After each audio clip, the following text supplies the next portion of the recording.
Attention, parce qu'on est dans les starting blocks, là. Est-ce que nous sommes prêts? Bon, eh bien, bonsoir. Et merci beaucoup d'être aussi nombreux, ça fait vraiment plaisir. Je vous invite tout d'abord à éteindre vos téléphones pour éviter d'être gênés dans quelques minutes. Et là, je vois que ça farfouille dans son sac. C'est pour vous, hein. Nous, à la rigueur, on le fait. Tu es prêt? Comme ça, c'est mieux? Ok. Donc, merci beaucoup de votre présence. C'est le signe de votre attachement à notre commune et votre envie de contribuer à son devenir. Ça va aller. Je suis Caroline Gilbert, native des Essarts et avocate aux Essarts. Je crois, sinon je le ferai sans micro, mais bon, ça va aller. Je crois en la nécessité de conserver des services de proximité, surtout dans nos zones rurales. Mon quotidien est de gérer les conflits et de les désamorcer. Je suis également investie au niveau des associations de la commune, tennis et théâtre, et au niveau de l'école, en tant que représentante des parents d'élèves. Donc, comme vous le savez, il va y avoir des élections partielles ce dimanche 17 mars, afin d'élire 33 conseillers municipaux qui formeront le conseil municipal et 8 conseillers communautaires qui siégeront à la communauté de communes du pays de Saint-Fulgent, les Essarts. Ces élections en cours de mandat ont lieu suite à la dissolution du conseil municipal que composait l'équipe sortante. La dissolution d'un conseil municipal est suffisamment rare pour être soulignée et a été la résultante d'un dysfonctionnement majeur de notre commune. C'est la première fois que la scission d'une commune nouvelle s'opère dans un climat si conflictuel. Des scissions ont déjà eu lieu et se sont déroulées de manière consensuelle entre des communes qui regrettaient l'intégration dans une commune nouvelle. Mais jamais un tel niveau de contentieux n'a été observé.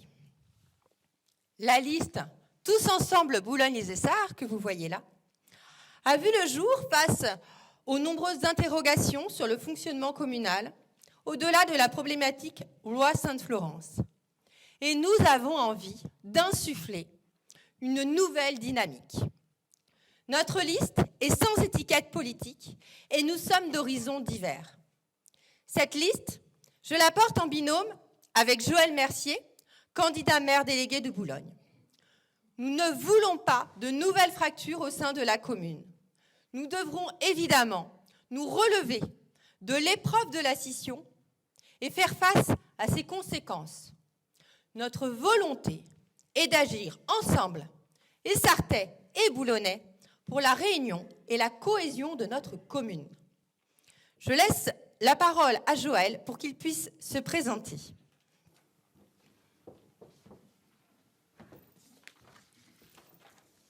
Ça va aller, ça va aller.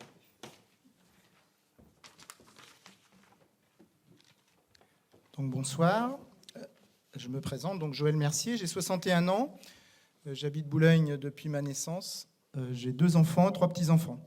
Je suis retraité de la comptabilité, donc j'ai été très investi dans les associations de la commune. J'ai été joueur, entraîneur, arbitre de foot. J'ai été trésorier et président d'OGEC. J'ai été président, trésorier du club de basket. Je suis encore membre du bureau du club de basket qui doit prochainement fusionner avec celui des Essarts. Depuis les dernières élections de 2020, Boulogne est délaissée par l'équipe sortante. Nous terminons l'année 2023 avec seulement 2 représentants, car notre maire délégué, Jean-Pierre Mallard, contrairement à ce qui a été annoncé, s'est vu retirer sa délégation de président du CCAS par le maire d'Essarts-en-Bocage et n'a pas eu d'autre perspective que de démissionner de son poste de maire délégué, ne pouvant mener à bien plusieurs dossiers d'investissement pour Boulogne qui ont été balayés sans aucune discussion. Suite à cet événement, nous avons récupéré un nouveau maire délégué qui a été complètement absent de la vie locale et même de la mairie en n'y venant que très rarement. Quand Caroline nous a sollicité, Ghislaine et moi, pour créer cette 2e liste, nous avons tout de suite senti que nous étions sur la même longueur d'onde. Et nous avons accepté assez rapidement, car nous faisions le même constat. on est très mal représenté dans Essarts en Bocage. De plus, les relations sont tendues avec toutes les communes aux alentours, avec la communauté de communes, le département, la préfecture. Avec les autres candidats de Boulogne que nous allons vous présenter, nous avons accepté de rejoindre la liste de Caroline, car nous avons trouvé une équipe qui comprend tout à fait que Boulogne trouve sa place dans Essarts en Bocage et que Boulogne puisse se développer. Nous, habitants de Boulogne, nous contribuons aussi au développement économique des Essarts. Nous payons nos impôts, nous dépensons notre argent dans les commerces des Essarts, nous faisons appel aux professionnels de santé des Essarts. Pour certains, nous y travaillons, nos enfants y vont à l'école. Beaucoup de personnes de Boulogne sont inscrites dans les associations des Essarts, y ont même des responsabilités. Et même les clubs de foot et de basket ont ou vont fusionner. Caroline, merci de nous accorder plus de représentativité dans cette liste. Sache que nous œuvrerons dans l'intérêt de Boulogne, mais surtout dans l'intérêt d'Essarts en Bocage. Merci Joël. On va continuer la présentation qui va être rapide parce qu'il y a beaucoup de choses à dire ce soir. Nous pourrions effectivement passer un long moment à nous présenter tant les profils sont riches d'expériences professionnelles, associatives et humaines. Vous en connaissez certainement déjà compte tenu de leur investissement sur la commune. 6 sont d'anciens élus, dont Frédéric Altard et Ghislaine Rousseau, ancienne adjointe. Ghislaine avec près de 20 ans de mandat. Je vais donc vous les présenter. Nous avons tout d'abord Blandine Drapeau, Michael Turpot, Ghislaine Rousseau, Christophe Enfrin, Marie Chardonneau, Frédéric Altard, Lucie Lucas, Bernard Boisseau, Angela Gwen, Johan Jobard, Aurélie Rivière, Sébastien Chariot, Marie-Joseph, Mimi Arnaud. En fait, c'est ici qu'on aurait dû faire la modification. Hein. J'avais interdiction, mais tant pis. Jean-Baptiste Dugas. Alors, Clémence Creuset, qui est absente ce soir puisqu'elle avait des contraintes professionnelles. Émeric Cassé. Stéphanie Souchet, qui est pareil, absente, qui ne pouvait pas venir. Laurent Legrand. Anne-Sophie Letoussé. Simon Aubin. Patricia Ballier. Johan Dupont, il est absent. Élise Martin. Christophe Hérault. Lucie Hermoué. Gilbert Quillot. Delphine Ruffineau. Mathieu Bernier. Marie-Claude Hervé. Daniel Tricoire, qui n'a pas pu venir ce soir. Et enfin, Eliane Tessier. Voilà. Vous pourrez regarder, on laissera à la suite de la réunion les noms et donc vous y découvrirez aussi les métiers, les activités associatives ou extra-professionnelles, mais que vous avez eues de toute façon dans vos boîtes aux lettres.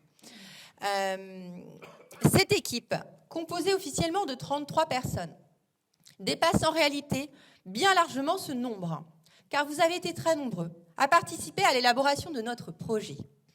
Nous avons organisé 11 réunions. 11 réunions depuis décembre d'échanges et de participation citoyenne qui ont permis de débattre, de faire naître un programme et l'adapter au plus près de vos besoins. Nous avons eu une conviction. Un élu n'est pas un chef, mais un représentant. Je l'aime bien employer celle-ci.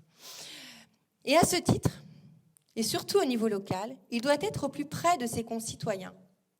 Nous nous engageons à organiser des commissions qui seront ouvertes à des non-élus et à des concertations citoyennes. Savez-vous que des comités d'initiative et de consultation devaient être organisés selon la charte de la commune nouvelle, signée lors de la création des Essarts en Bocage ? Ces comités n'ont jamais été mis en place par l'équipe sortante. Un des points névralgiques mis en avant lors de nos réunions d'échange avec la population fut justement le manque de communication et de concertation par l'équipe sortante, notamment sur les grands projets envisagés à Essart-en-Bocage. Eh bien, nous nous engageons à agir dans l'apaisement et en consultant la population.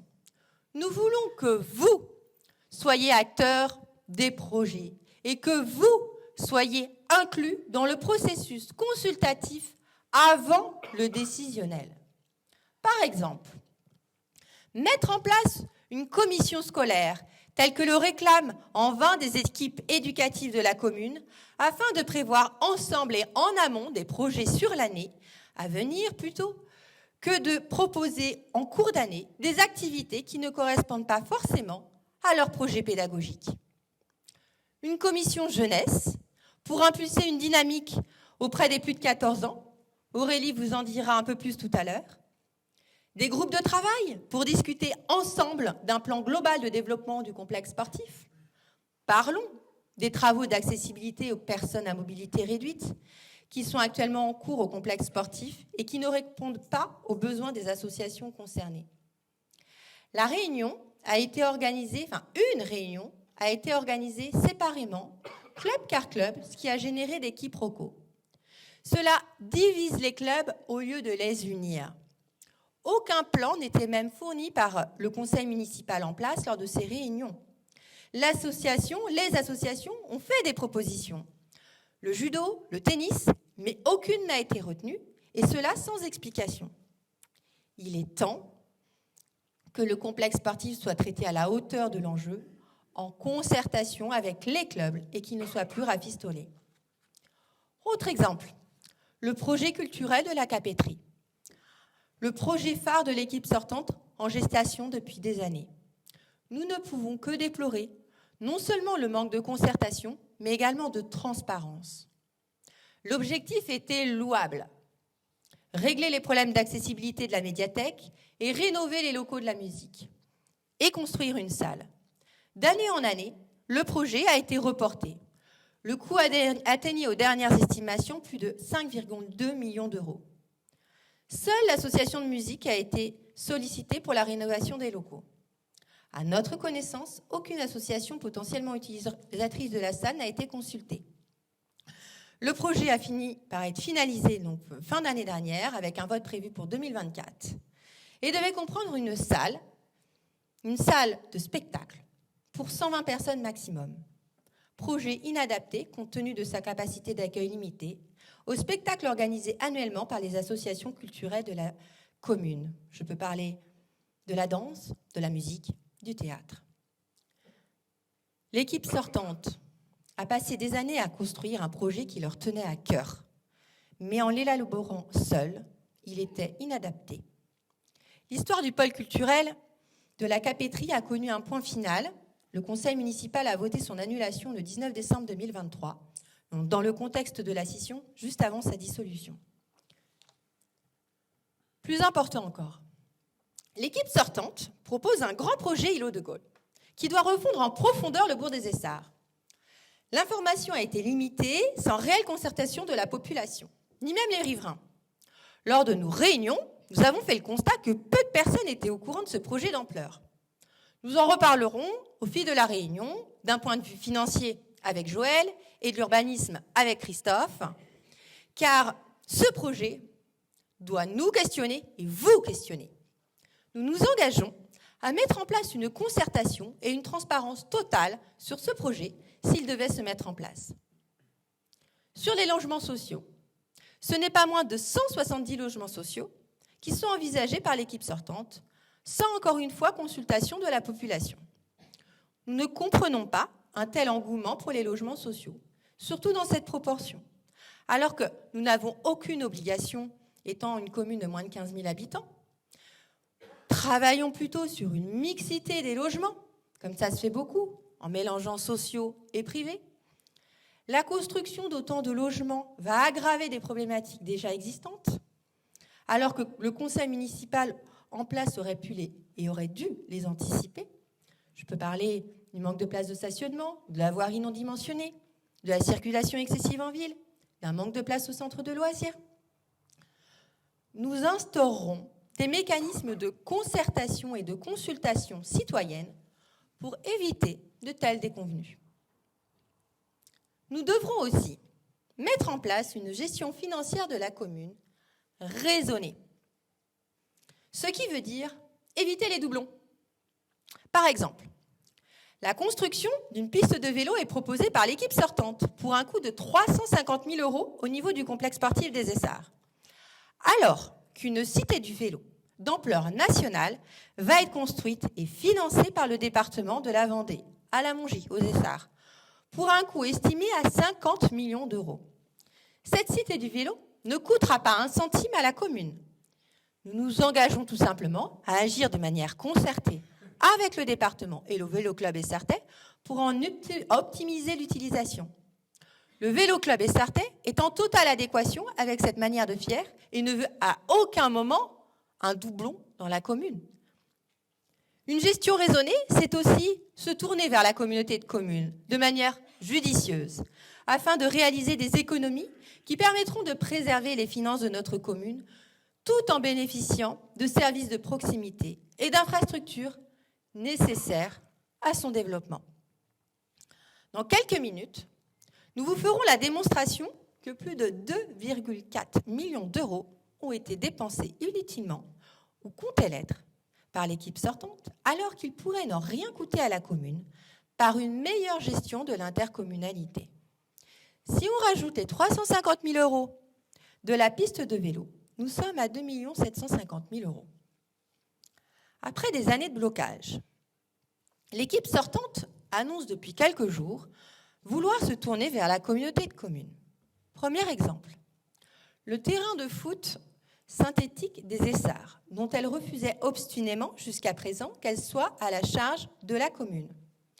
Depuis 2017-2018, le club de foot attend la construction de vestiaires. 2 vestiaires auraient pu être financés à 100% par la communauté de communes. Le terrain synthétique est hors d'usage avec une durée de vie de 10 ans. Il aurait dû être remplacé et refait en 2021 avec un coût intégralement à la charge de la communauté de communes si l'équipe sortante avait accepté un transfert de compétences. Deuxième exemple. Après avoir refusé depuis le début l'idée d'une crèche intercommunale, comme cela s'est fait dans toutes les communes de la communauté de communes, de l'avoir confirmé expressément dans leur programme, vous lirez, conserver la gestion de la crèche à l'échelle communale. L'équipe sortante a annoncé aux réunions de samedi et hier soir, à cette même salle, que finalement, ils étudieraient un transfert de compétences à la communauté de communes. Nous avouons que nous sommes perplexes face à ces soudains changements de cap à la veille de l'élection. Ce qu'il faut savoir, l'équipe sortante entretient des relations délétères avec la communauté de communes et les communes voisines.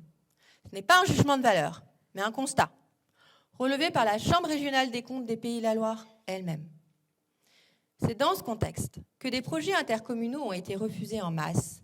Et nous allons vous expliquer pourquoi procéder ainsi est une aberration et pourquoi solliciter la communauté de communes ne veut pas dire perdre notre indépendance ou des services de proximité, mais était uniquement synonyme de perte financière pour notre commune. Frédéric Altard, ancien adjoint à l'urbanisme et conseiller communautaire entre 2008 et 2014, va vous donner des explications rapides et pertinentes sur ces points. Et il laissera ensuite la parole à Joël pour vous expliquer les conséquences financières. À vous, les gars. Merci Caroline. Oui, je pense qu'il est important, à la veille de cette élection, qui va vous faire choisir des nouveaux conseillers municipaux, mais également des conseillers communautaires, de faire un petit point sur ce qu'est la communauté de communes, à quoi elle sert, quelles interactions elle peut avoir avec la commune, quelles sont les limites. Et donc, au vu de ce qu'on entend depuis quelques jours aussi, comme débat sur l'intérêt ou pas, le risque de partager des projets, les faire gérer par l'intercommunalité, c'est devenu d'autant plus important à nos yeux de vous expliquer un petit peu mieux tout ça. Alors d'abord, qu'est-ce que c'est que la communauté de communes ? Comme son nom l'indique, c'est un EPIC, c'est-à-dire un établissement public de coopération intercommunale. Donc c'est bien le mot coopération qui est important, c'est-à-dire que c'est une structure qui a été créée dans les années 90 pour permettre aux communes d'interagir avec eux, parce que comme vous le savez tous, que ce soit dans votre vie locale ou dans votre vie professionnelle, on travaille toujours beaucoup mieux à plusieurs et ça coûte souvent bien moins cher quand on met les moyens que l'on a en commun pour des réalisations que quand on les fait tout seul. Donc c'était parti de ce constat-là. Alors comment ça fonctionne en communauté de communes? Quels sont ses budgets? Eh bien, les ressources sont assez variées, vous voyez, elles touchent déjà de l'argent de l'État, mais elles touchent aussi beaucoup d'argent de nous, de nos entreprises, puisque l'ancienne TPE, la taxe professionnelle de nos entreprises, est complètement, entièrement prélevée par la communauté de communes, ainsi qu'une part de vos impôts fonciers, les anciens impôts locaux, etc. Donc on cotise de toute façon pour ces services, donc ce serait quand même bien qu'à un moment on s'en serve en retour. Mais ils ont aussi tout un tas d'autres revenus, comme les revenus de leur patrimoine. Et alors qu'est-ce qu'ils font de cet argent à la communauté de communes? Eh bien, principalement, ils financent des actions de ce qui sont leurs champs de compétences. Alors, ils ont un certain nombre de champs de compétences. Si vous voulez plus de détails, je ne vais pas m'appesantir plus là-dessus. Mais ils ont des choses obligatoires qui sont affectées par l'État. Et puis, il y a des compétences optionnelles qui leur sont attribuées par les communes. Donc, ils se servent de tous ces revenus pour financer tout ça. Et de ce qu'il en reste, de tous nos impôts et des impôts de nos entreprises, eh bien, ils nous le reversent. Ce sont les attributions de compensation qu'ils reversent à la commune. Donc évidemment, plus ils ont de compétences et plus ils vont ponctionner là-dedans, donc moins ils vont nous reverser. Mais l'idée, c'est qu'ils se servent déjà de ce budget qu'ils ont pour financer tout ça. Et puis dans le reliquat, ils peuvent aussi se permettre de faire des versements de subventions. Alors ça peut être aux associations, mais ça peut être aussi aux communes, vous voyez, avec ce qu'on appelle les fonds de concours, qui leur permet de financer jusqu'à 75% du coût total d'une opération qui serait souhaitée par la commune. On a droit, ils ont plus d'1 million d'euros, 1,2 million je crois, chaque année, à distribuer aux différentes communes qui composent la communauté de communes pour leurs différents projets. Et donc les ESSAR a plus de 200 000 euros par an dont ils peuvent bénéficier pour leurs projets. Il suffit de demander, ça ne nous coûtera pas un centime de plus, ça fait partie de ce que la communauté de communes a déjà en caisse pour nous financer des projets. Alors qu'est-ce qu'ils peuvent faire de plus? Eh bien, aider le fonctionnement communal à partir des compétences qu'on leur a transférées. Cette aide peut être déjà au niveau du personnel intercommunal qui va être mis à disposition, ce qui va désengorger un petit peu le travail des employés communaux, qui pourront donc faire autre chose au lieu de gérer un petit peu trop de choses. Ça permet aussi des économies majeures, soit d'investissement mais aussi de fonctionnement. Au niveau investissement, il faut savoir que quand la communauté de communes prend la compétence pour une réalisation, on peut prendre comme exemple une crèche intercommunale, par exemple. Ils vont financer à 100% avec leur denier, sans rien demander à la commune, tout ce qui est achat de terrain et construction du bâti. Donc ça, c'est clair et net, ça ne coûtera pas un centime à la commune. Et tout ce qui est fonctionnement ensuite de ces structures, eh bien, ça dépendra de ce que la commune veut bien partager avec les autres communes environnantes, l'accès à ce service ou pas. Si la commune décide de s'en servir qu'elle-même, eh bien, la communauté de communes va lui facturer 100% du coût de fonctionnement de cette structure. Mais ça va être 100% la première année. Si on reprend l'exemple d'une crèche intercommunale qui coûterait par exemple 200 000 euros par an de déficit de fonctionnement, eh bien, et qu'on décide en 2024 de la transférer à l'intercommunalité, eh bien, on va payer 200 000 euros de retour pour financer ce fonctionnement. On a la crèche quand même gratuite. Mais ces 200 000 euros, c'est uniquement si on décide de la partager avec personne d'autre. Plus on va partager l'accès avec des communes environnantes, et plus l'intercommunalité va dire, OK, au lieu de vous faire payer 100% du coût, on va vous en faire payer de moins en moins, et si vous vraiment vous partagez assez largement, on peut même vous exonérer complètement du coût de fonctionnement. Ce qui veut dire que dans ce cas de figure, eh ben, ça ne coûterait rien en construction, et ça ne coûterait également rien en fonctionnement. Donc, contrairement à ce qui est répandu depuis quelques jours dans la population, ça peut être complètement gratuit, le transfert de compétences. Donc, ce serait vraiment dommage, alors qu'on leur donne de l'argent qui sort de nos impôts, de ne pas en profiter en retour, sachant qu'ils sont là pour nous financer tous les projets que l'on souhaite. Et alors, il y a une autre crainte aussi qui circule, c'est de dire, OK, mais quand on va transférer des compétences à la communauté de communes, on va perdre la main sur les décisions, et ils vont faire ce qu'ils veulent avec. Eh bien, en fait, c'est faux aussi, parce que je vous rappelle qu'on va avoir 8 places au niveau du conseil communautaire pour Essart-en-Bocage, ce qui va être la commune la plus représentée au sein de ce conseil, ce qui veut donc dire qu'on aura notre mot à dire. On va représenter plus d'un quart des conseillers communautaires, et comme ça a été fait depuis longtemps sur tout ce qui a été transféré depuis des années, on nous demande systématiquement notre avis. Quand j'entends dire que la salle du omnisport, du complexe sportif, il lui manque 2 mètres et qu'on n'a pas pu mettre de tribune parce que ça a été décidé à la communauté de communes, c'est faux. Parce que les élus des Essarts étaient invités aux réunions. Alors, ils ne sont peut-être pas allés, je ne sais pas, mais en tout cas, ils ont toujours été invités à discuter de tout ça. Alors, tout ce que je vous raconte pour vous dire, oui, mais on entend 2 sons de cloche, moi, je n'ai pas l'habitude de dire des idioties. Donc j'ai été élu il y a quelques années, c'est comme ça que ça fonctionnait. Je me suis dit, vu ce que j'entendais, que peut-être c'était plus le cas aujourd'hui. Donc avant de vous présenter ça ce soir, je me suis renseigné auprès de la communauté de communes pour vérifier si c'était toujours le cas. Et tout ce que je viens de vous dire est toujours le cas. Donc quand on vous dit que ça va coûter de l'argent, pas forcément. Et quand on vous dit qu'on va perdre la main dessus, eh ben, c'est faux aussi, puisqu'on va toujours être représenté grâce à nos 8 conseillers. Donc je pense qu'il ne faut pas avoir peur de la communauté de communes, ce n'est pas le grand méchant loup. Il y a de l'argent qui est votre argent, de nos impôts, des impôts de nos entreprises. C'est vraiment dommage de faire l'impasse et de financer ça, toutes les opérations qu'on veut faire avec des fonds propres des ESSAR qui pourraient servir bien mieux à rénover nos voiries, etc., quand on peut les faire financer par l'intercommunalité. Voilà, je voulais juste faire ce point-là parce que c'est un sujet qui devient chaud, puisqu'on entend parler depuis quelques jours surtout. Je pense que c'était important de refaire un point là-dessus. Merci beaucoup.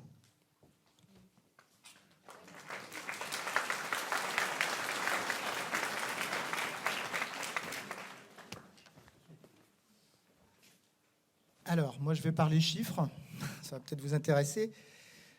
Alors, avant de détailler quelques éléments financiers importants, je tenais à vous préciser que tous les chiffres indiqués sont issus de documents en ligne sur le site internet d'Essar en Bocage. Donc vous pouvez consulter un document qui s'appelle PPI, Plan pluriannuel d'investissement. Il y a des informations qui viennent aussi des magazines trimestriels que vous recevez dans vos boîtes à lettres, ça tout le monde les reçoit. Les PV de conseils municipaux, ça aussi vous pouvez les consulter en ligne. Et les comptes financiers annuels, donc ça aussi tout le monde peut les consulter. Si vous cherchez ces éléments, éventuellement on pourra vous aider à les trouver. Donc je vais commencer par un premier exemple. C'est la construction de la maison du tremplin qui est annoncée sur le programme de l'autre liste. Petit rappel historique. Il existe un programme national des petites villes de demain lancé en 2020 pour le mandat 2020-2026. Objectif : améliorer la qualité de vie des habitants des petites communes et des territoires alentours, en accompagnant les collectivités dans des trajectoires dynamiques et engagées dans la transition écologique. Ce programme a été écarté par l'équipe sortante en 2021, contrairement à Chavagne-en-Paillé et Saint-Fulgent. L'État a proposé d'installer à la communauté de communes et à ses frais une maison France Service. Devant l'importance de la commune d'Essar en Bocage, une antenne était prévue aux Essars. Les élus d'Essar en Bocage, tout en acceptant le projet intercommunal, ont refusé l'antenne, prétextant un doublon compte tenu de la création d'une maison des services sociaux aux Essars, la fameuse maison du tremplin. Le coût annoncé de cette maison du tremplin dans le PPI, 623 000 €, et un coût de fonctionnement annuel de 60 000 €, coût de 2 salariés. La liste menée par Nathalie Baudet a indiqué lors de leur réunion publique ne pas savoir comment et s'ils pourraient financer les emplois à la maison du tremplin.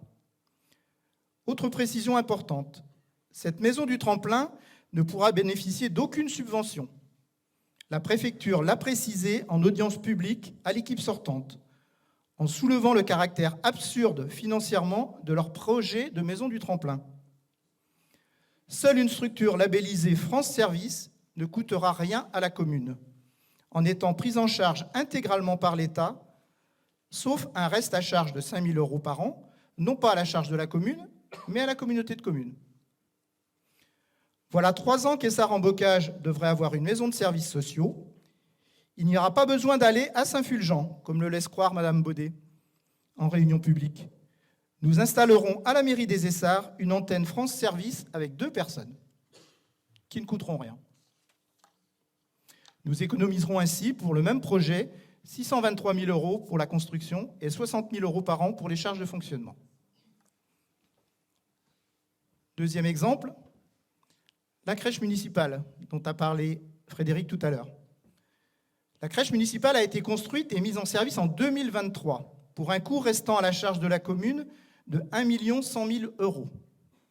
Cette crèche aurait pu être construite et payée intégralement par la communauté de communes. Il faut aussi savoir que toutes les crèches municipales sont déficitaires. Déficit annuel estimé 200 000 €. Une partie de ce déficit pourrait être prise en charge par la Comcom, ce qui n'est pas le cas si la crèche reste communale. Nous étudierons donc la possibilité de transférer la compétence de la crèche à la Comcom. Troisième exemple. Rénovation du local commercial de Boulogne. L'équipe sortante avait prévu en 2022 de restaurer ce commerce avec une enveloppe annoncée de 130 000 €. Ces travaux ont été supprimés sans raison, alors que la réfection du dernier commerce multiservice d'une petite commune est de la compétence Comcom et n'aurait pas coûté un seul euro à Essar-en-Bocage. L'équipe sortante propose sur son programme la réfection de ce commerce avec un financement de la commune. En ce qui nous concerne, nous relancerons ce projet avec la compétence de la Comcom.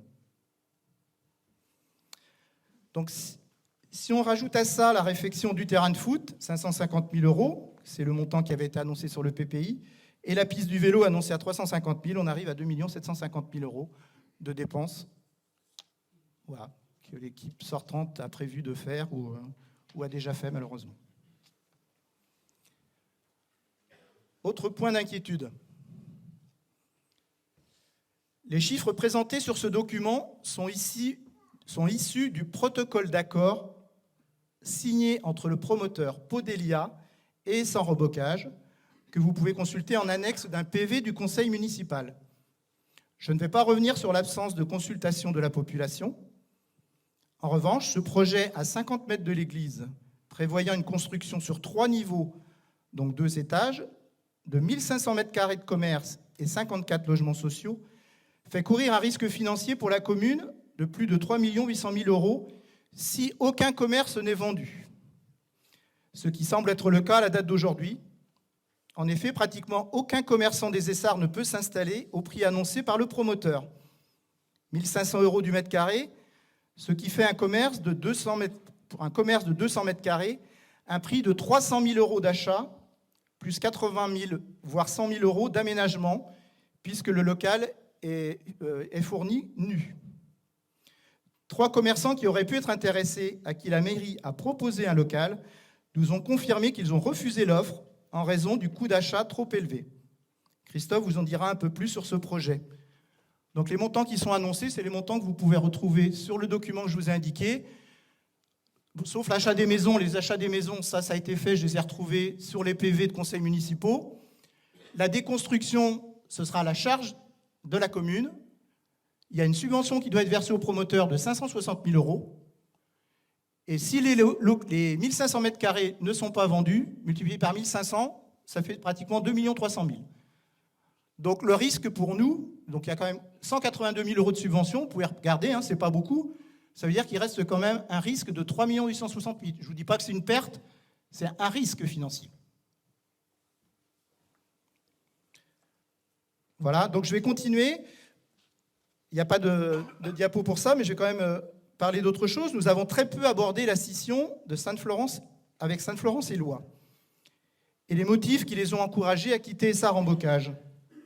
Il y a un élément financier important dont personne n'a parlé, mais qui est consultable sur le site d'Essar-en-Bocage, sur un document qui s'appelle « Débat d'orientation budgétaire 2023 ».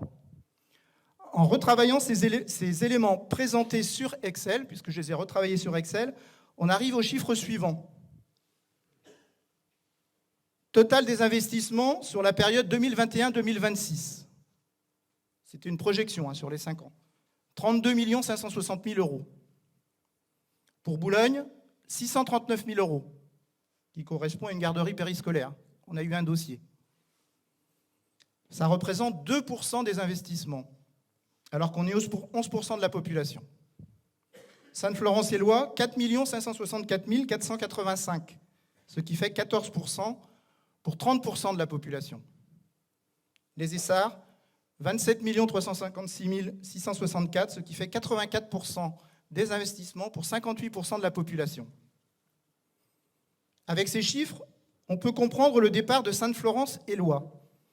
Quand on sait que Sainte-Florence est la commune déléguée la plus riche, ils étaient en droit d'attendre un peu plus. Même nous, commune déléguée de Boulogne, nous sommes en droit d'attendre un peu plus. Nous n'attendons pas un taux d'investissement calqué sur le taux d'habitants, car nous pensons mutualisation et optimisation, et que nous profitons de services implantés aux Essarts. mais nous avons le droit de réclamer un investissement juste et équitable afin de soutenir et préserver le dynamisme de notre commune. Merci beaucoup.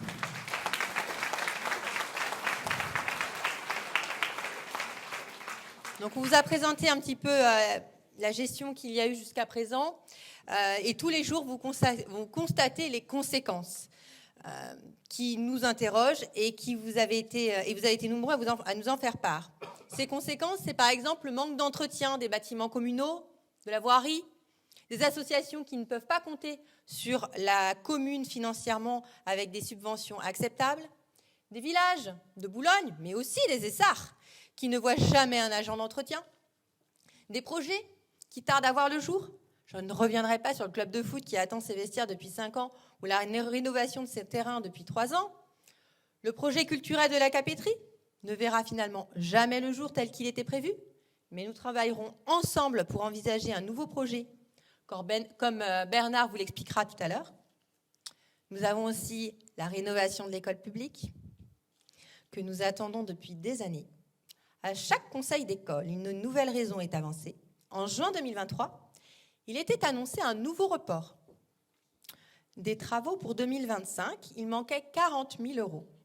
Ce n'est rien par rapport aux dépenses engagées par la commune. Comme vous l'a expliqué quelque peu Joël, ce sont ces raisons qui ont notamment poussé Sainte-Florence-et-Loire à quitter la commune, se sentant abandonnée. Sentiment que partagent aussi beaucoup de Boulonnais.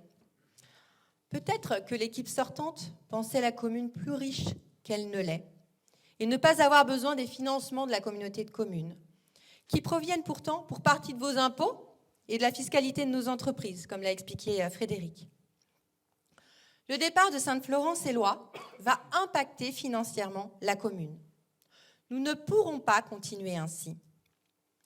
Je laisse maintenant la parole à Marie Charbonneau pour un dernier point finance. Marie, qui par modestie nous a dévoilé l'importance de ses compétences qu'au fur et à mesure que le projet prenait forme, puisqu'elle est ancienne directrice générale des services d'une commune. Elle a 30 ans d'expérience dans les collectivités territoriales et elle était tout de même formatrice en droit public territorial. Merci Marie de nous donner quelques explications. Alors en fait, ce sont des observations préliminaires pour le moment, mais quand même. Le rapport 2022 de la Chambre régionale des comptes, qui je précise est un document public que tout un chacun peut se procurer, contient de nombreuses informations sur la gestion de Essarts en Bocage. Et parmi les données qui figurent dans ce document de référence, nous apprenons par exemple que les dépenses d'équipement étaient inférieures aux dépenses moyennes des communes de la même strate démographique. Autre observation relative cette fois aux dépenses de fonctionnement, dont le ratio par habitant, écoutez bien, est de 688 € par habitant, ce qui est très bas comparé aux communes de la strate où il ressort à 1035 € par habitant, alors que l'excédent de fonctionnement est particulièrement élevé depuis plusieurs années. Alors, question, est-ce que tous les moyens sont mis en œuvre pour remplir les obligations de la commune en matière d'entretien des routes, des trottoirs, des bâtiments? Rien n'est moins sûr. Quant aux subventions aux associations, leur montant global est 3 fois plus faible que dans les communes de même population. Pourtant, nous ne pouvons pas ignorer le rôle majeur d'un tissu associatif dynamique au bénéfice de l'intérêt général. Alors, nous ne comprenons pas pourquoi, dans ces conditions, ce montant a encore été divisé par 2 l'année dernière, passant d'une enveloppe de 29 300 € à 13 700 €. L'argument invoqué était la hausse attendue des dépenses d'énergie. Mais en réalité, c'est à peine 390 000 € de factures d'énergie qui ont été payées sur les 750 000 € inscrits au budget, visiblement surestimés. C'est quand même un petit peu curieux de faire endosser aux associations la hausse du coût de l'énergie. Quoi qu'il en soit, nous avons la volonté de corriger le tir à la hauteur des vrais besoins des associations. Enfin, nous constatons l'absence d'emprunts nouveaux depuis plusieurs années. Ce sont donc les impôts qui financent l'investissement. Mais renoncer à l'emprunt pour autofinancer les dépenses d'équipement a un coût qu'il faudra assumer un jour, celui de l'entretien nécessaire et régulier de la voirie et des bâtiments. Donc, si la situation financière peut apparaître saine de prime abord, il n'en est rien si l'on considère le retard préoccupant observé par de nombreux concitoyens en matière d'entretien du domaine public. Alors, est-ce qu'une telle gestion pourrait être liée à l'absence de commission finances et même d'un adjoint aux finances? La question est posée. Bien entendu, à la lumière des nouvelles données financières issues de la scission, nous analyserons soigneusement la situation en veillant à constituer, comme il se doit, une commission finances. Merci.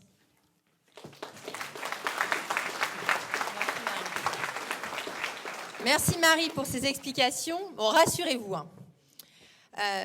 c'est grâce à cette équipe dynamique, aux échanges avec la population, les acteurs locaux, les associations, les entreprises, que nous avons établi un programme réaliste et ambitieux, afin qu'Essar en Bocage soit à la hauteur de ce qu'elle devrait être. Nous avons une perle entre les mains, à la croisée de deux autoroutes, avec un super tissu associatif, comme on l'a dit, avec un potentiel économique, agricole, industriel, artisanal qui est inestimable. La commune doit les soutenir, mais aussi anticiper les besoins avec les partenaires et acteurs locaux pour définir ensemble la commune d'Essar en Bocage de demain. Alors, sans plus attendre, voici le programme. Et en premier lieu, je laisse la parole à Christophe Enfrin, conseil en entreprise et pompier volontaire, c'est peut-être plus sous cette casquette que vous le connaissez. Il est aussi adjoint au chef de centre des Essarts, ainsi qu'à Lucie Lucas, qui... Tu veux venir après, comme tu veux. Et Lucie Lucas vous fera ensuite un petit topo. Elle est sophrologue aux Essarts et ils vont vous expliquer notre projet pour l'urbanisme et l'environnement. Donc, nous avons travaillé sur les notions d'urbanisme en étroite collaboration avec la commission environnement. En effet, devant les aléas climatiques et les scénarios catastrophes que nous connaissons depuis plusieurs années en France, il est important de penser notre urbanisme de manière prospective. Conscient des différentes normes, des PLUH en cours, des compétences mairies, communautés de communes et départements, la tâche est immense mais nécessaire. Quelques notions importantes. Nous avons une forte économie en Vendée. Conséquence, de plus en plus de poids lourds dans le centre-bourg. 300 par jour, avenue de la Promenade. Plus de 10 000 véhicules jour, rue de Gaulle. Certaines rues ou croisements sont accidentogènes. Le carrefour Arsène-Mignon, avenue Saint-Hubert, 2 accidents ce week-end. La route de Sainte-Cécile au niveau du collège Saint-Pierre. La RD 39 ou les Drières pour Boulogne. Depuis plusieurs années, nous attendons des plans d'action promis puis annulés. Nous allons sécuriser de manière prioritaire nos déplacements, que ce soit en poussette, vélo, voiture ou pour les personnes à mobilité réduite. Nous allons également faire un point sur nos déplacements dans et vers nos villages à travers nos campagnes. Aux Essarts, le projet Îlot de Gaulle doit générer, comme on vous l'a dit tout à l'heure, la création de 1500 m² de surface commerciale en rez-de-chaussée, avec une très faible visibilité des vitrines depuis les voies de circulation et des logements sociaux en R+1, R+2. À ce jour, après échange auprès d'artisans, commerçants et riverains, nous nous posons de réelles questions sur la rentabilité et même la viabilité de ce projet, comme l'a expliqué Joël et Caroline. Les professionnels de l'immobilier du secteur sont perplexes et nous ont alertés sur le risque de ne pas trouver de preneurs dans la location ou la vente des locaux commerciaux aux tarifs annoncés à ce jour. Il y a déjà 4 maisons achetées pour ce projet, dont 3 au minimum prévues en démolition. Nous allons réévaluer si possible le projet le modifier en concertation avec la population et les acteurs locaux pour garantir et améliorer le dynamisme en centre-bourg. De nombreux logements devraient sortir de terre d'ici quelques mois dans le centre-bourg, à raison de 1,3 voitures par ménage en France, certainement 2 en zone rurale. Il manquerait d'ores et déjà une 50aine de places de parking pour 2 projets, celui de l'îlot de Gaulle et celui rue du docteur Arsène Minien. De nombreuses zones sont concernées par le manque de stationnement. École Notre-Dame, salle des fêtes, rue de la Ramée, place du Champ de Foire. Une de nos missions sera de trouver des alternatives pour les problématiques actuelles et les projets en cours afin de faciliter le stationnement. Les riverains, artisans, commerçants et professionnels de santé remontent en vain cette problématique. Il est temps d'y remédier. Nous allons également réaborder la zone de la Belle Entrée. Des entreprises attendaient la libération des terrains pour s'implanter. Qu'en est-il des demandes non satisfaites? Les dirigeants sont-ils partis sur d'autres territoires? Nous relancerons ce dossier dans les plus brefs délais afin que la commune d'Essart-en-Bocage autorise la vente des terrains, à ce jour bloqués par l'équipe précédente. Concernant la commune de Boulogne, nous allons retravailler très rapidement sur le local commercial, une vraie passoire énergétique. Il peut faire 5 degrés dans la cuisine et moins de 15 dans la salle de bar-restaurant par temps froid. Une réflexion sur la zone artisanale avec un souhait de pouvoir accueillir de nouvelles entreprises. Et l'aménagement du lotissement qui devrait démarrer en 2025 afin que l'implantation soit mieux optimisée, ce qui n'est pas le cas selon l'avis de plusieurs professionnels. Pour terminer, nous allons nous projeter à long terme pour imaginer nos bourgs et nos villages de demain, à Boulogne et aux Essarts, avec un programme clair concernant la réfection et la sécurisation de la voirie. Combien de véhicules en plus par jour dans 5, 10, 15 ans? Nous ne pouvons plus fermer les yeux et nous devons prévoir l'augmentation de notre population. D'ici quelques semaines, nous lancerons les premières réunions avec la population, entreprises, artisans, commerçants, agriculteurs, professionnels de santé, associations, services administratifs et techniques, pour définir ensemble les actions urgentes et les axes de travail pour les années à venir en toute transparence. Comme l'a indiqué Joël, l'équipe sortante a refusé le programme national Petites Villes de demain en faveur de la revitalisation des centres des petites villes, alors qu'Essart-en-Bocage était dans la liste des communes éligibles. Nous ne pourrons pas intégrer en cours de route ce programme prévu pour 2020-2026. En revanche, la communauté de communes, consciente de la plus-value de ce type de compétences, a recruté un chef de projet Petite Ville de demain afin de le mettre à disposition gratuitement à toutes les communes du territoire.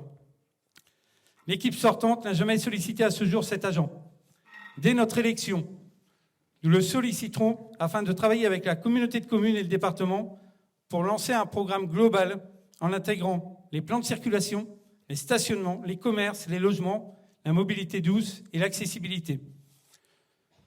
Nous savons que le travail est gigantesque, avec les 2 premières années consacrées à la concertation, aux échanges, à la communication, afin d'aboutir à un programme pour le mandat 2026-2032 et des échéances certainement plus lointaines. À nous, élus, d'animer les commissions ouvertes. À nous, habitants et riverains, de remonter nos problématiques. À nous, élus, de travailler avec les services de l'État, communes, communautés de communes et départements. À nous, élus, de revenir vers vous pour vous donner des réponses. Je vous remercie pour votre attention.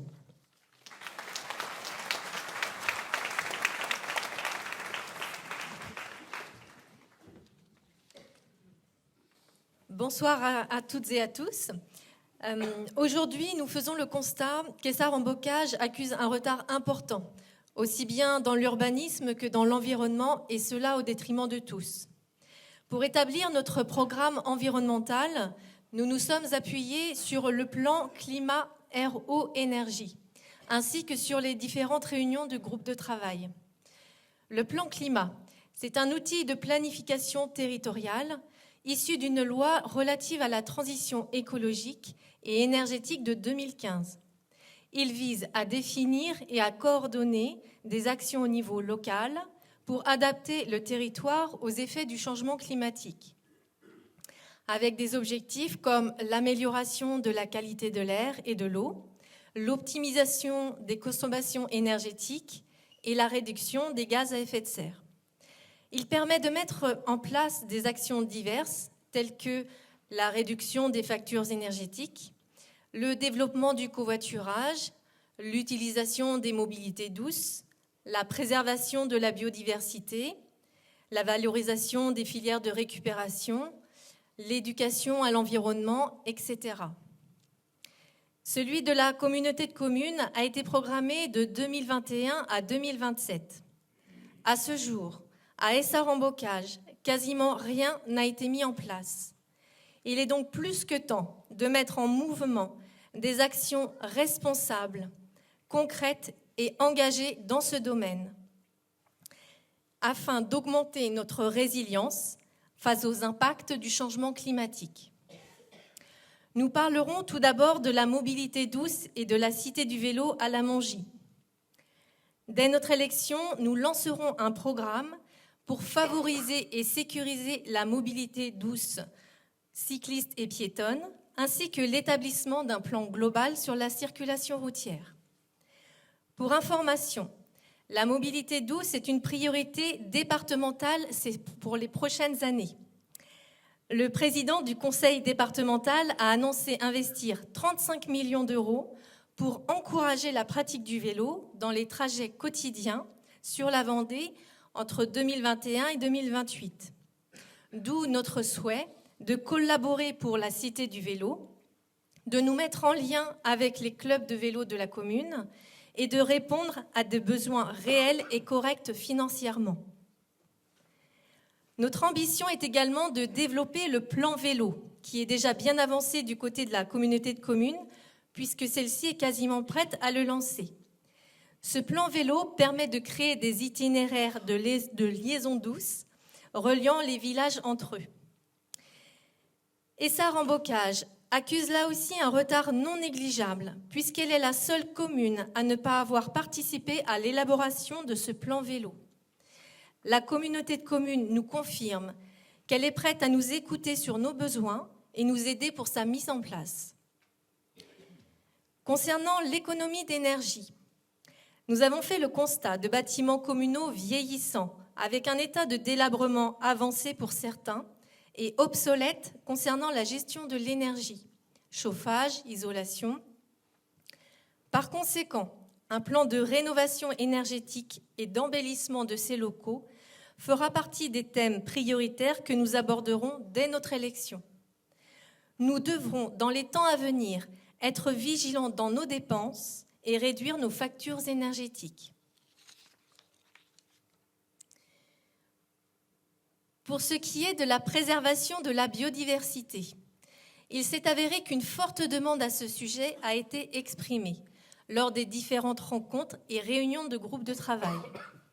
Un plan de reboisement, de végétalisation et d'embellissement est prévu en collaboration avec les habitants dans les centres, mais aussi dans les lotissements, les villages, les écoles, avec une attention particulière concernant la protection et la compensation des espaces verts, humides et forestiers existants lorsqu'il s'agira de construction. Tout cela, bien évidemment, en cohérence avec notre territoire et l'évolution climatique. L'étude débutera très rapidement afin que dès cet automne, des choses puissent être réalisées. Nous sommes dans le même schéma concernant la partie plus potagère-jardinage, puisqu'un réel besoin a été émis. C'est pourquoi une étude est envisagée pour la création de jardins partagés et familiaux, et ce, dès notre élection.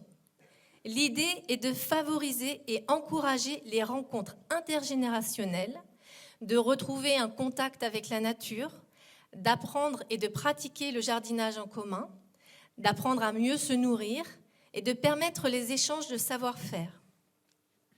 Nous serons également attentifs au traitement des déchets fermentescibles, puisque la loi anti-gaspillage rend obligatoire au 1er janvier 2024 le traitement des déchets alimentaires. Nous étudierons pour cela les possibilités de mise en œuvre pour respecter cette loi et entrer un peu plus encore dans cette transition écologique incontournable à notre santé.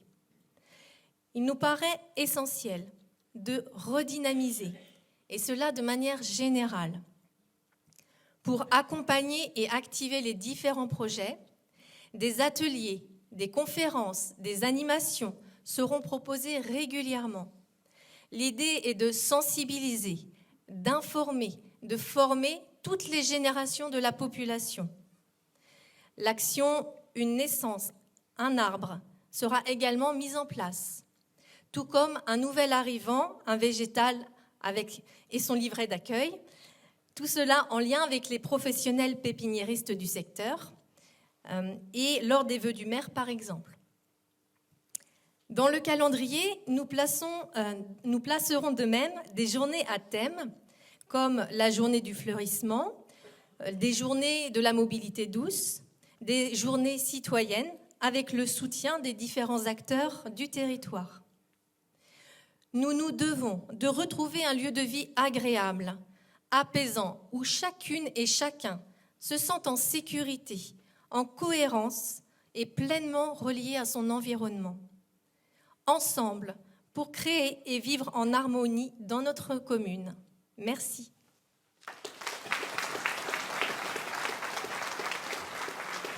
Merci beaucoup, Lucie. Maintenant, nous allons passer à l'éducation, l'enfance et la jeunesse. C'est Aurélie Rivière qui va vous présenter nos projets, notre programme. Aurélie, qui est donc gérante, directrice d'une micro-crèche, je vais y arriver, à Chantonnay, et qui a été aussi impliquée au niveau de l'association 1, 2, 3 Loisirs aux Essarts.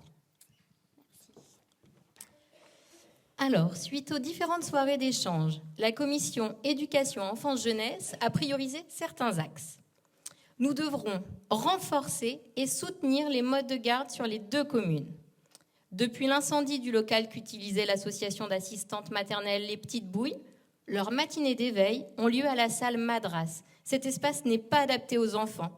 Dès notre élection, nous leur mettrons à disposition des locaux adaptés pour qu'elles poursuivent leurs activités dans des conditions optimales.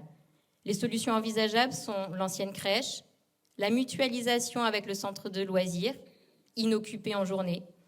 Nous concerterons les associations concernées pour trouver une solution qui convienne à tous. Aux Essarts, nous devrons résoudre le manque de place au centre 1, 2, 3 Loisirs, afin de permettre aux familles de concilier vie familiale et professionnelle. Depuis 2 ans, des demandes d'accueil sont refusées par manque de place. Conséquence, des parents ne peuvent pas ou plus travailler les mercredis et pendant les vacances scolaires. Il est indispensable et urgent de mener une réflexion sur l'augmentation de la capacité d'accueil. Actuellement, la superficie des locaux ne permet pas d'augmenter cette capacité.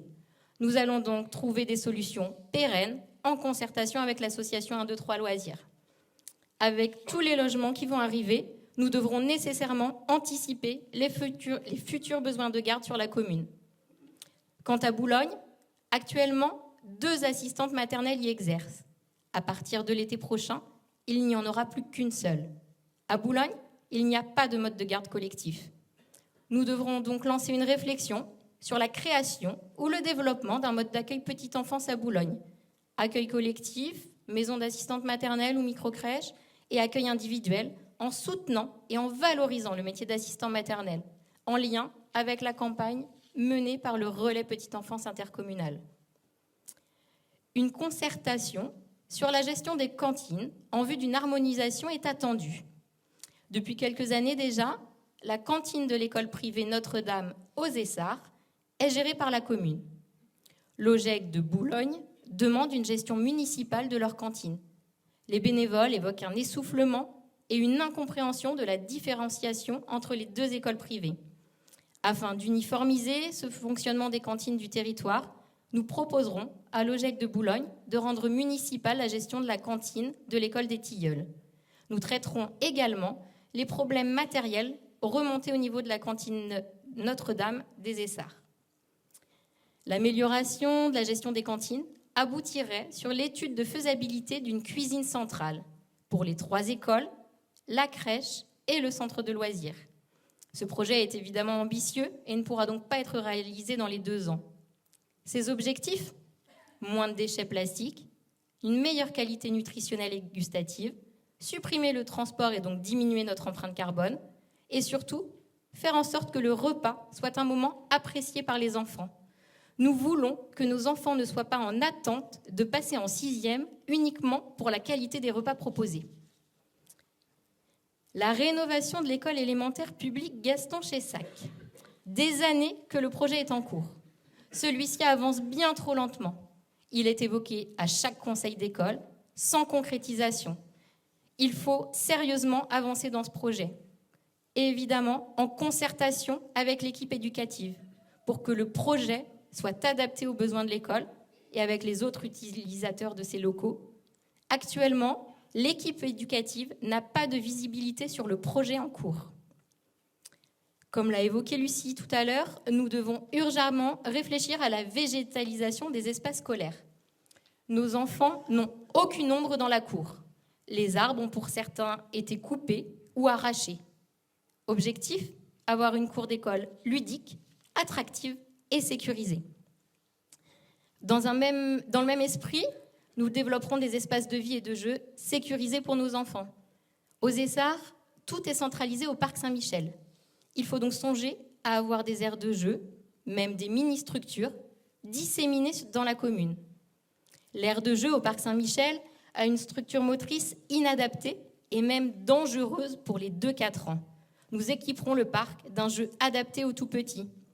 Une seule balançoire est présente, mais uniquement pour les plus petits. Une balançoire est donc à envisager pour les plus grands. Nous devrons aussi réparer la tyrolienne. À Boulogne, une seule aire de jeu, adaptée pour les petits, mais réduite. Nous devrons entretenir et développer l'aire de jeu des jeunes enfants. Et pour les plus grands, il n'y a rien. Nous envisageons la création d'un city-stade à Boulogne. La commune est actuellement sous-équipée en aire de jeu, tant à Boulogne qu'aux Essarts. Il est temps d'y remédier. Pour accompagner les jeunes, nous souhaitons maintenir les services qui sont déjà en place et surtout soutenir les activités pour les plus grands. Aujourd'hui, pour les plus de 14 ans, en mettant en place des commissions ouvertes, comme l'a dit Caroline, afin de répondre au mieux à leurs besoins, ce qui pourra conduire à soutenir la relance du foyer des jeunes de Boulogne ou à la création aux Essarts. Merci pour votre attention.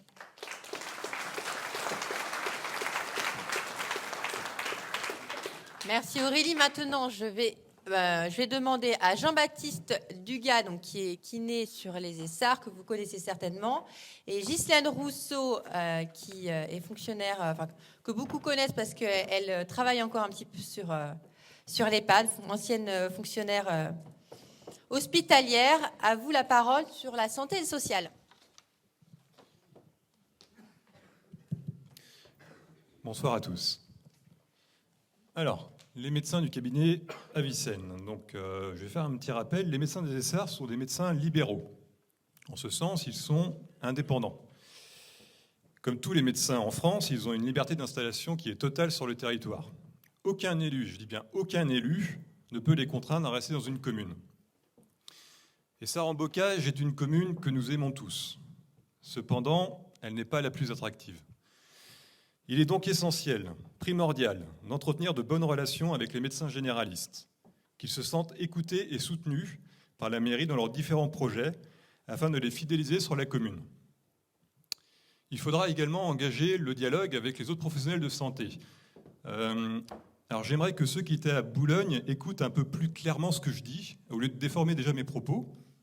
Donc je dis bien qu'en plus des médecins, les élus devront aller à la rencontre des professionnels de santé, afin d'échanger avec eux pour entretenir de bonnes relations, comprendre leurs problématiques et améliorer ce qui est de la compétence de la commune. C'est le seul moyen de fidéliser les professionnels de santé aux Essarts, essentiellement parce qu'à Boulogne, il n'y en a pas, ou très peu. Depuis 2020, et là, écoutez-moi bien, depuis 2020, année des dernières élections municipales, des professionnels de santé se sont installés aux Essarts, un orthodontiste, 3 kinés, ils sont maintenant 6, une sage-femme, une orthophoniste, excusez-moi. Aucun de ces professionnels de santé n'a rencontré ou échangé avec l'adjointe au maire en charge de la santé. alors que des problématiques de stationnement, de mobilité sur certains trottoirs, ou tout simplement l'absence de passage piéton approprié, leur sont rapportés par leurs patients tous les jours. Enfin, nous créerons un annuaire des professionnels de santé exerçant à Essart-en-Bocage, en le mettant à jour en fonction des arrivées et malheureusement des départs. Ghislaine, je te laisse la parole pour nous parler des projets pour nos aînés. Merci. Pour nos aînés, nous favoriserons le maintien à domicile et remettrons en place des événements sociaux. Nous sommes conscients que dans les années à venir, la population de 80 ans et plus va évoluer. Les places en EHPAD seront occupées par des personnes dépendantes. C'est pourquoi nous voulons développer de nouveaux services pour prévenir l'isolement social des personnes vivant à domicile et anticiper ce virage domiciliaire. Pour répondre à ce besoin, nous pensons développer la zone de portage des repas. Nous mettrons en place de nouveaux services à domicile, blanchisserie, animation, des visites par les membres du CCAS à Noël, pour leur anniversaire. Il faut aussi récupérer le SAD, service d'aide et d'accompagnement à domicile, des résidences autonomie, qui a été perdu lors de la scission, et l'ouvrir sur le domicile. Ces services pourraient être portés par le CCAS via l'EHPAD.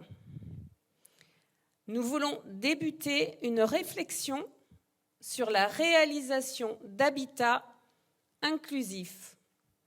Il s'adresse à des personnes âgées souhaitant vivre en logement autonome tout en bénéficiant de services et de temps partagé.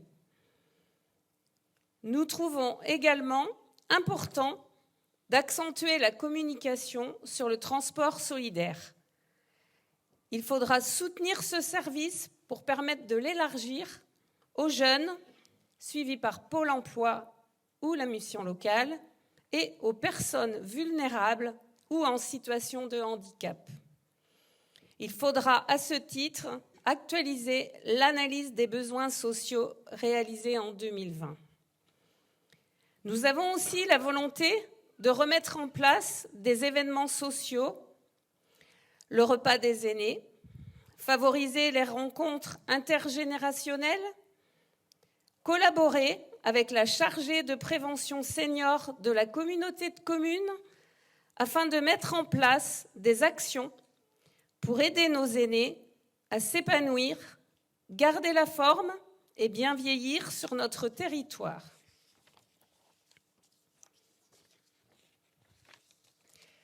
Pour tous, il faut renforcer la présence des services publics de proximité avec une antenne France Service.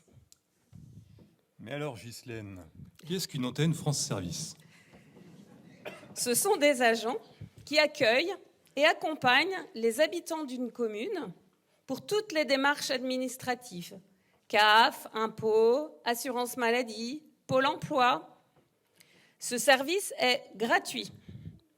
Il sera proposé dans les locaux de la mairie des Essarts dès 2024.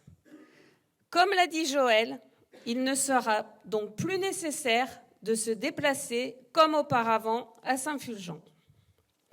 Jean-Baptiste, je te laisse conclure avec notre dernière partie, santé, sport pour tous. Merci Ghislaine.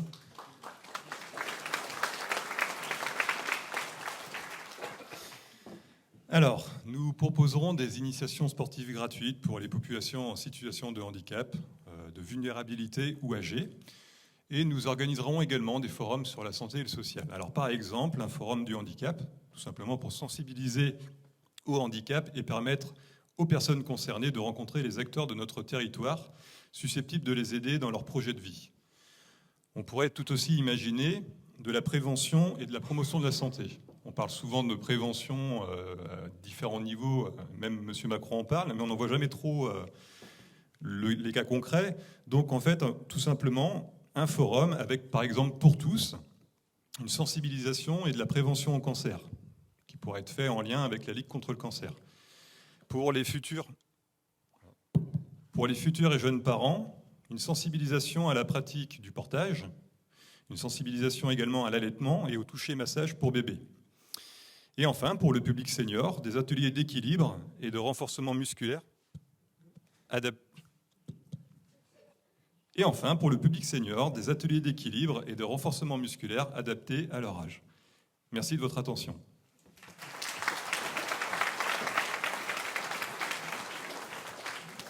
Merci. Nous allons passer, donc, comme vous le constatez, à la vie associative. Pour cela, je passe la parole à Michael Turpot. Michael, qui est responsable pôle et social et qui a été aussi trésorier au niveau du club de hand aux Essarts. Bonsoir à tous. Une des forces de notre équipe, c'est que plus de 80% de nos colistiers font ou ont fait partie d'une association, en tant que président, membre du bureau ou simplement adhérent. Cette donnée vous montre l'importance que nous donne à la vie associative. Les associations sont des acteurs incontournables de la vie locale et créatrices de liens entre les personnes. Nous avons de la chance. La commune d'Essarts-en-Bocage dispose d'un terreau fertile pour le développement associatif. L'objectif est de soutenir et redonner aux associations une place prépondérante dans la vie locale. Nous allons créer un forum annuel. Pour les associations, un forum est synonyme d'adhésion. Elles vont pouvoir recruter directement de nouveaux adhérents ou des bénévoles. De notoriété, elles vont pouvoir communiquer pour se faire connaître. Le forum doit s'inscrire comme un événement incontournable de la rentrée scolaire. La mairie doit l'organiser en favorisant la collaboration et la synergie des associations. Fin février, nous avions fait part de ce projet lors d'une réunion destinée aux associations. Et l'idée avait séduit. Ce projet avait été évoqué par l'équipe sortante il y a quelques années et ressort à nouveau dans leur programme. Nous n'attendrons pas une année de plus pour le mettre en place. Rendez-vous en septembre prochain pour le premier forum des associations à Essarts-en-Bocage. Nous allons aussi simplifier les démarches administratives.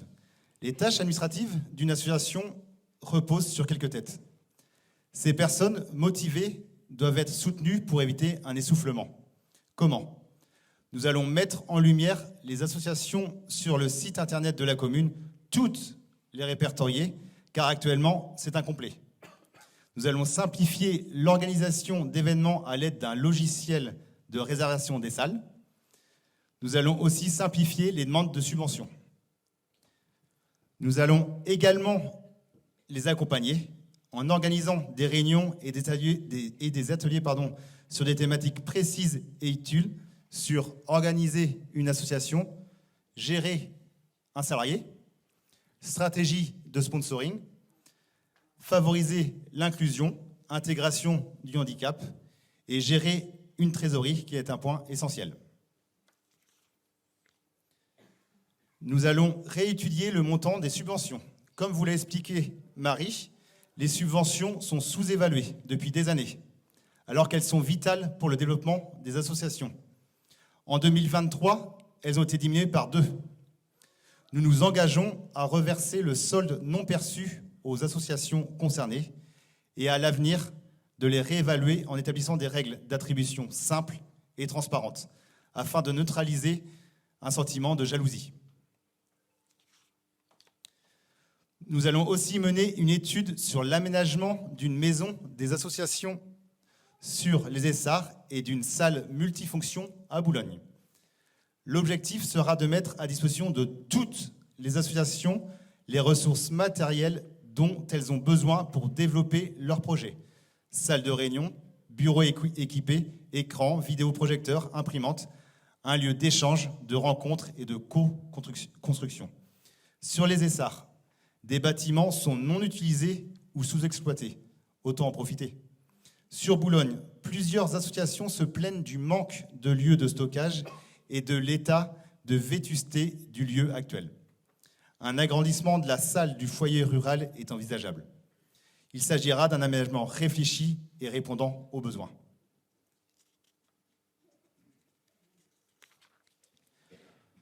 Nous allons élaborer un plan global de développement du complexe sportif des Essarts afin d'éviter le rafistolage et pour anticiper les besoins de demain.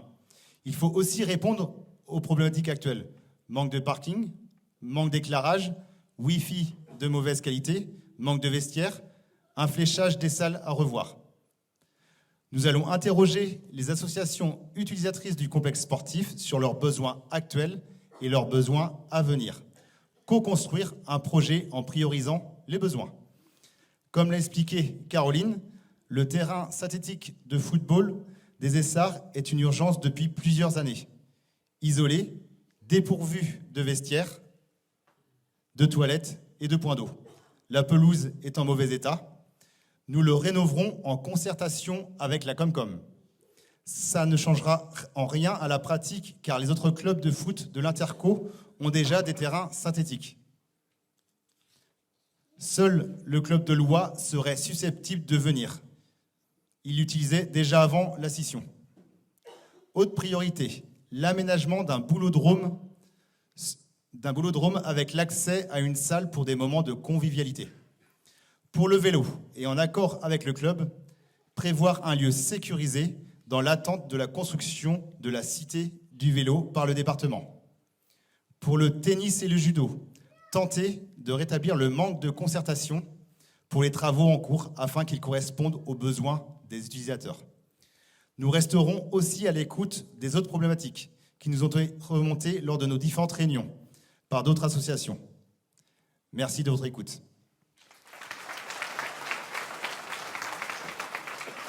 Merci Mickaël. Le dernier point du programme concerne la culture, le patrimoine et le tourisme. Et pour ça, je demande à Bernard Bassot de me rejoindre. Bernard, qui est donc aviculteur aux Essarts et qui a beaucoup fait aussi pour la culture, puisqu'il a été très impliqué au niveau du théâtre et notamment, il a été longtemps président, vice-président. À toi, Bernard. Bonsoir à toutes et à tous. Donc, la première chose, nous avons vu qu'il manque une visibilité du patrimoine de la commune et de son histoire. Beaucoup de lieux insolites sont ignorés des habitants et aussi des touristes. Avec certains Essartais et Boulonnais qui ont une parfaite connaissance du passé donc historique et des lieux incontournables de nos bourgs et de nos villages, dans les 2 premières années, nous avons l'intention de mettre en place un parcours guidé. Et nous avons aussi l'intention d'organiser sur ce même mode des expositions temporaires, un exemple genre street art photo. Nous collaborerons aussi avec la communauté de communes et les acteurs du territoire afin de valoriser l'attrait touristique de notre commune. Deuxième point, le site de la Capétrie. Donc, Caroline vous l'a dit tout à l'heure, le projet initial a été abandonné par la municipalité précédente.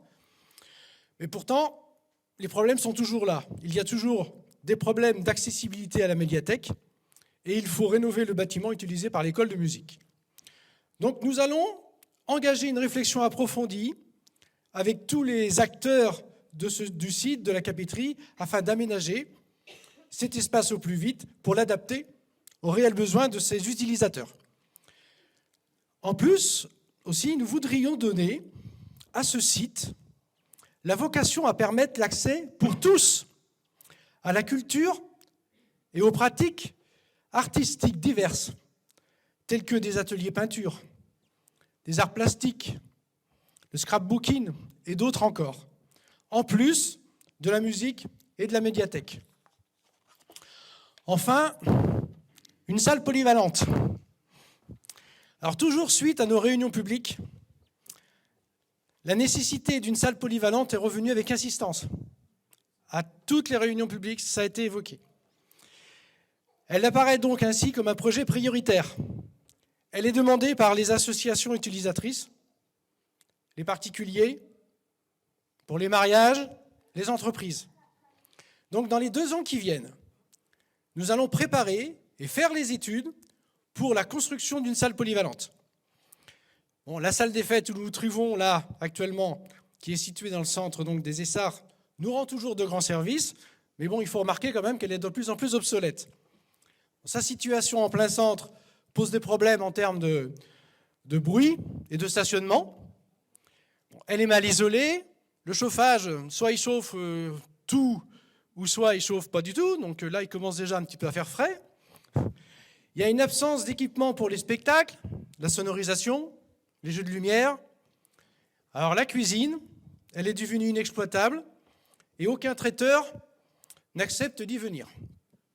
Donc, au vu de tous ces éléments, il nous semble judicieux d'envisager la construction d'une nouvelle salle pour le prochain mandat. Pour cela, du début jusqu'à la fin du projet, nous allons associer tous les acteurs et utilisateurs de la salle des fêtes actuelle. Quels que soient les projets, ils doivent être l'œuvre d'une commune et de ses habitants fonctionnant tous ensemble. Je vous remercie.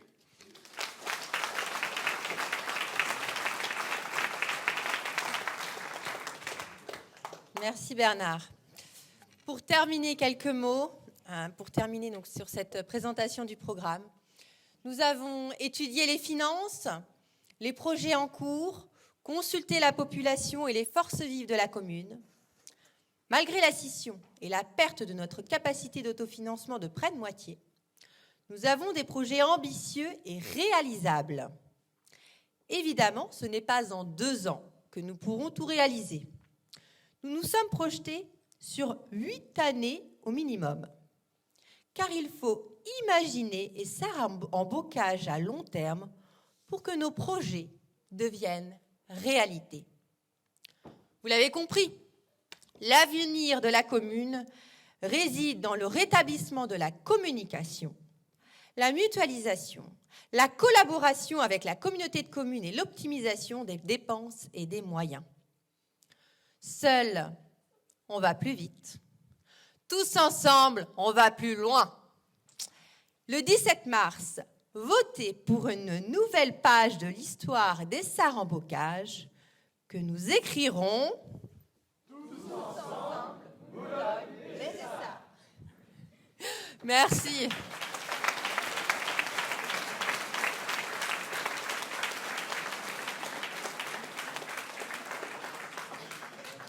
Merci à tous. Nous avons un petit pot que nous avons préparé pour vous si vous voulez qu'on échange par la suite.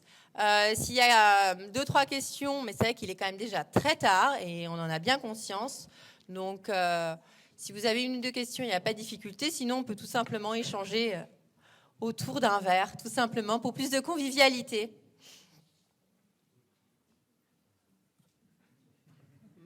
Bon, allons échanger autour d'un verre. Merci à vous tous et à dimanche.